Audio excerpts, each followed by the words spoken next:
Hello दोस्तों, NCERT maths class 12th में आपका एक बार फिर से स्वागत है। तो इस वीडियो में हम लोग एक्सरसाइज 1.3 का क्वेश्चन नंबर 12 यानी कि क्वेश्चन नंबर 12 करेंगे सॉल्व। ठीक है, इसके पहले हम लोग 1 से 11 तक सभी प्रश्न सॉल्व कर चुके हैं। ठीक है, तो चलिए स्टार्ट करते हैं। देखिए, बहुत ही नॉर्मल क्वेश्चन है, प्रश्न क्रमांक 11 की तरह है। सिर्फ 11 में क्या हुआ था कि उसमें एक्स और वाई के मान दिए गए थे, लेकिन यहाँ पर डायरेक्ट एक्स टू वाई में फलन दिया हुआ है। ठीक है, और सेम प्रश्न क्रमांक 11 की तरह ही क्वेश्चन है। यदि आपने 11 कर लिया होगा तो ये भी आसानी से आप समझ सकते हो। ठीक है, एक बार मैं आपको फिर से बता देता हूँ। ठीक है, तो यहाँ पर आपको क्या करना है, मान लीजिए कि एक्स टू वाई में एक व्युत्क्रमणीय फलन है। व्युत्क्रमणीय फलन है यानी कि प्रतिलोमीय फलन है। ठीक है, इसका प्रतिलोम निकाला गया है, निकाला जा सकता है। और ठीक है, तो यहाँ पर सिद्ध करना है आपको कि एफ इनवर्स का प्रतिलोम एफ होता है, जो कि हमने पिछले सवाल में एफ इनवर्स का इनवर्स बराबर एफ सिद्ध किया था ना। तो सेम उसी प्रकार करना है, लेकिन यहाँ पर आपको एक्स वाई के मान नहीं दिए गए हैं, तो आपको यहाँ पर क्या करना पड़ेगा, थोड़ा सा प्रूव करके बस बताना है। ठीक है, डायरेक्ट। तो देखिए यहाँ पर सबसे पहले हम लिखेंगे हल। अब आपको क्या करना है, जो दिया है सबसे पहले वो लिखेंगे दिया है। ठीक है, दिया है। अब क्या दिया गया है, F such that X to Y में फलन दिया गया है और व्युत्क्रमणीय फलन है, ध्यान रखना है आपको। एक व्युत्क्रमणीय यानी कि प्रतिलोमीय कह सकते हैं, इसका विलोम निकाला जा सकता है उल्टा। ठीक है, व्युत्क्रमणीय फलन है। अब देखिए, अब आपको क्या करना है, यदि ऐसा होता है, यदि व्युत्क्रमणीय फलन होता है तो इसका हम अपोजिट भी मानते थे ना, जी मानते थे बाई टू एक्स में होगा। ठीक है, तो ऐसा मान लेते थे हम। ठीक है, माना, यहाँ पर हम माना भी लिख देंगे, ऐसा मान लेते थे और फिर क्या करते थे, गॉफ निकालते थे।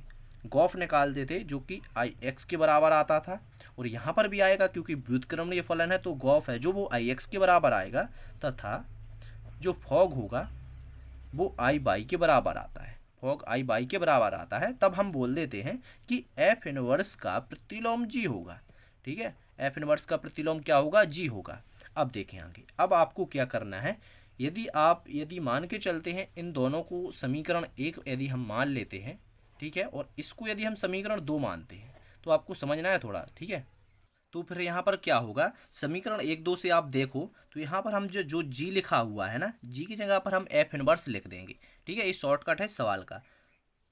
तो यहाँ पर हम क्या लिखेंगे, समीकरण 1 व 2 से, 1 व 2 से। ठीक है, इतना लिखने के बाद यहाँ पर हम मान रख देंगे। ठीक है, ए जी जो लिखा है ना, इसकी जगह पर हम एफ इनवर्स लिख देते हैं। ठीक है, तो यहाँ पर हम लिखेंगे एफ इनवर्स, और यहाँ पर ओ जाएंगे कितने लिखेंगे। ठीक है, इस ओ को जाएंगे कितने लिख दिया हमने, जी की जगह पर एफ इनवर्स कर दिया, और एफ भी हम जाएंगे कितने यहाँ पर लिख देंगे। ठीक है, तो यहाँ पर इतना करने में क्या होगा, बराबर आई एक्स लिख देंगे, और तथा करके एक बार क्या करेंगे, तथा करके यहाँ पर जी लिखा है ना, तो यहाँ पर हम कर एफ ओ, जी की जगह पर सिर्फ एफ इनवर्स लिख देंगे, एफ इनवर्स बराबर आई बाई लिख देंगे। ठीक है, इतना लिखने के बाद आप देखिए यहाँ पर, यदि ऐसा होता है ना कि F inverse F O F बराबर आई एक्स और एफ ओ एफ इनवर्स बराबर आई बाई, तो फिर क्या होगा कि एफ इनवर्स का जो प्रतिलोम होगा वो एफ ही होगा। ठीक है, एफ इनवर्स का प्रतिलोम होगा जो वो एफ ही होगा, और यही हमको सिद्ध करना था।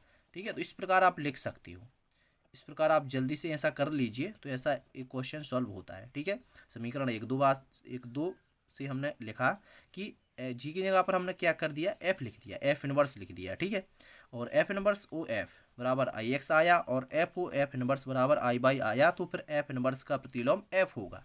तो ऐसा ही आपको इस क्वेश्चन में करना है। ठीक है, तो आशा करते हैं आप समझ गए होंगे। तो इस प्रकार ऐसा कर लीजिए, क्वेश्चन ऐसा ही सॉल्व होगा। और इसी प्रकार के वीडियो देखने के लिए आप प्लेलिस्ट पर जाइए, डिस्क्रिप्शन में या फिर यहाँ पर आपको एंड स्क्रीन पर प्लेलिस्ट दिखाई देगी। Thank you.